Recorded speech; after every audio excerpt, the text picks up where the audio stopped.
just going to be a hassle in it. Nope. Go ahead. General Pyers was our brigade commander in Germany. He had his assistant brigade commander to contact me at Fort Sill to tell me that they're going to be bringing me back early from the States. So, his name was Colonel Boyle. He ended up becoming a 3-star. But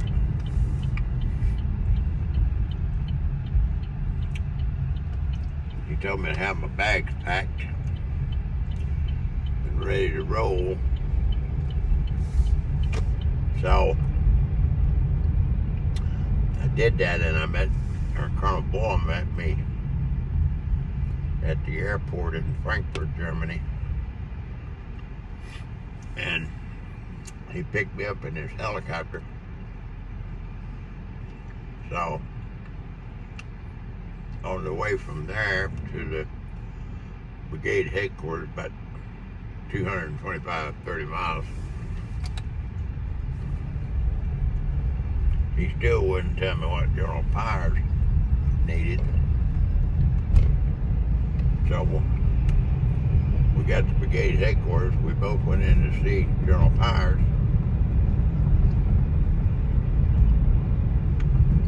He told me he needed me to take over the 1st Fire Platoon, 1st of the 81st Delta Battery, because they'd cut their last sergeant up with a straight razor. And he said, Sarge, I need you to take a strong look at that battalion and find out why we have so much problems down there. He said they have the same number of troops, 3,000.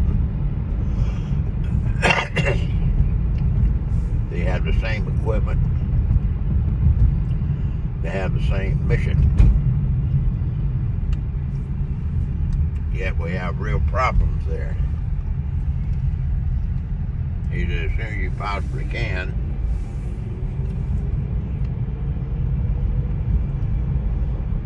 you give me a report on what you think the problem is. So, I told him I would. And so I got there, and that whole battalion was in Grafenbier, Germany, which was a big NATO training site. So I went there, reported in the Delta Battery, and they had a fellow by the name of Malloy, a black captain, as a battery commander in Delta Battery. And he met with all the officers and NCOs at around midnight. And this big NATO training site had barracks, everything you needed. You go to the field was right there. So, the officers were sitting in a semicircle around him, and the NCOs were just in a larger semicircle behind them. And he was talking about he'd been to see the colonel,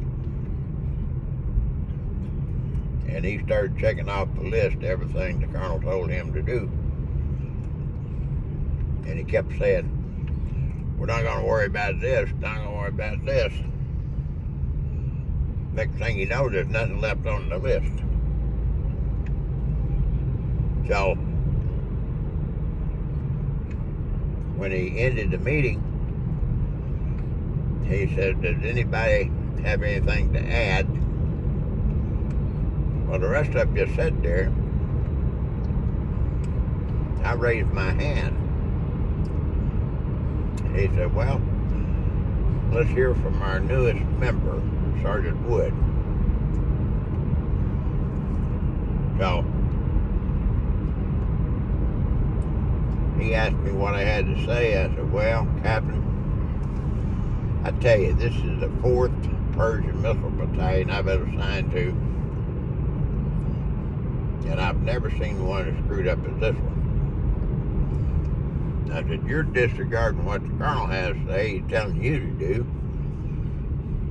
These officers and NCOs, they're disregarding everything you say.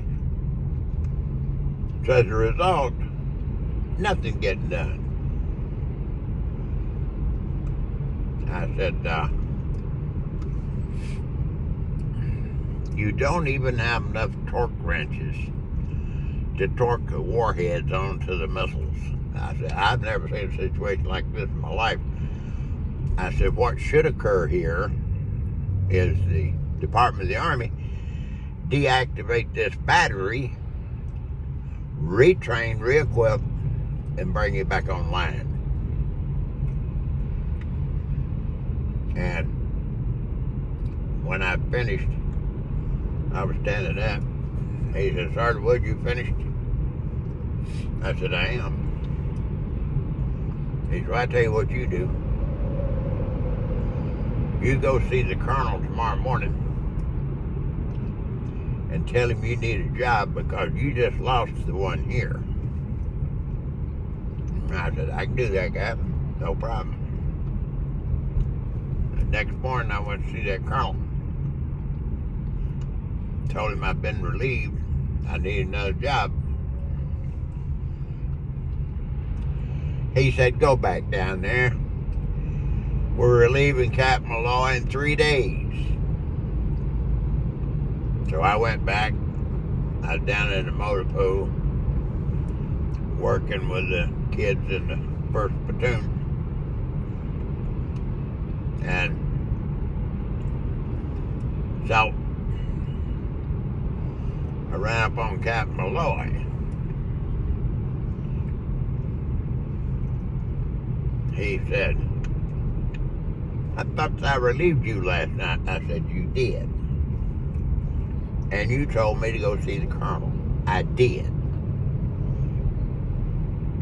I said, you told me to tell him that I needed a new job because I just lost this one. I said, so I did. He told me to come back down here because you're being relieved in 3 days. He said, he told you that? I said, exactly, Captain. So, anyway, after a few days, we went back to New Ulm, Germany. The whole battalion. I'd been there approximately 3 weeks. General Powers come flying in, pulled me off on the side. Sergeant Wood, have you had a chance to take a look at everything? I said, I have, General. Where do you think the problem is? I said, everywhere. I said, that battalion commander you have, along with the sergeant major,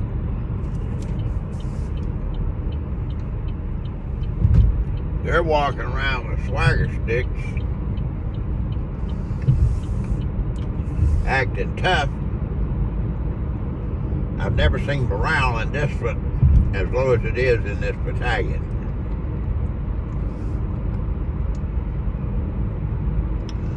He said, well, Sergeant, what do you think we should do? I said, well, General, that's above my pay grade.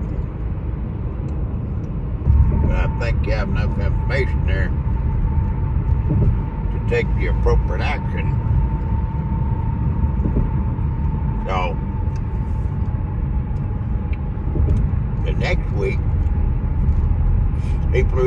colonel. The sergeant major's name was Sergeant Major Bernardo. And it seemed as though everybody knew him, all the NCOs, except me. I'd never even heard of him. So why in the hell General Powers left him there without replacing him, beyond me, because myself and that Sergeant Major fought for 2 years. I said, maybe that's the reason he left him there. You know? I said, I don't know. But, anyway, that platoon I had been assigned to, I went to work on training them because they knew nothing about the missiles. They sure didn't know how to operate with them. So, I went to work on a crash training program for 3 months and trained them.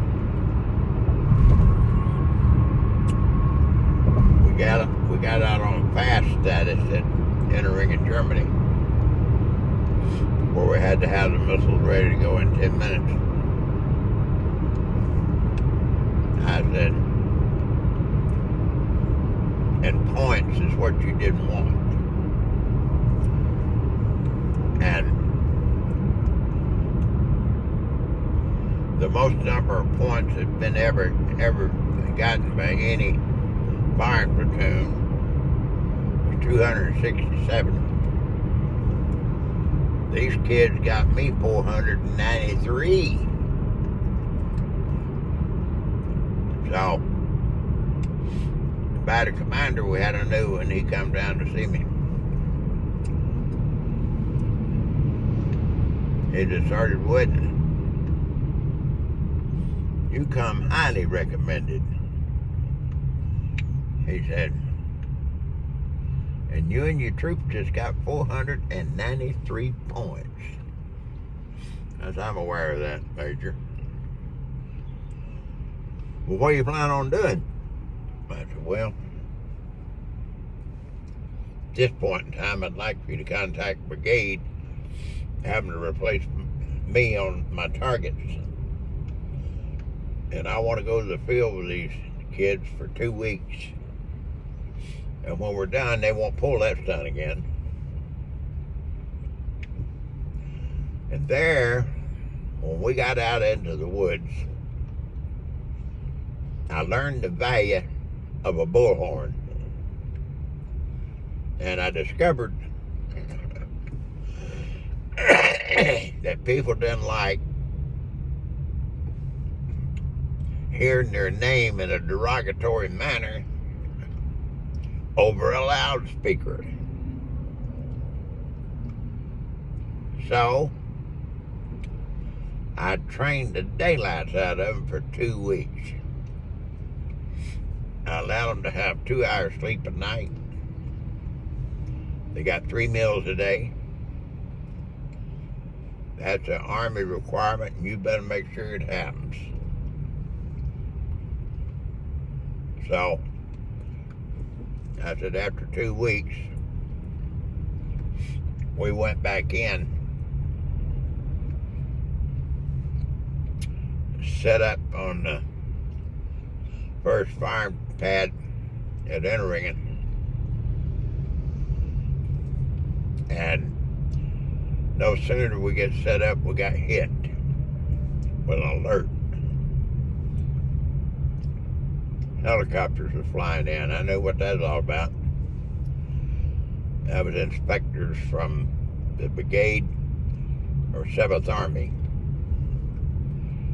Brigade inspectors wore purple hats. 7th Army inspectors wore red hats. So as soon as you see them coming off those choppers, you knew which one they were. and they hit me. When it was said and done,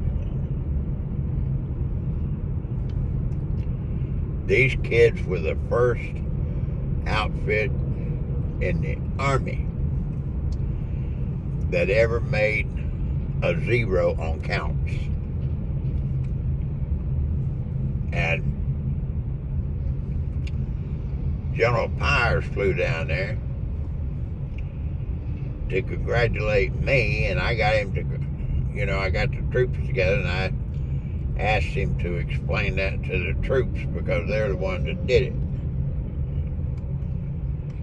And the morale of those troops went sky high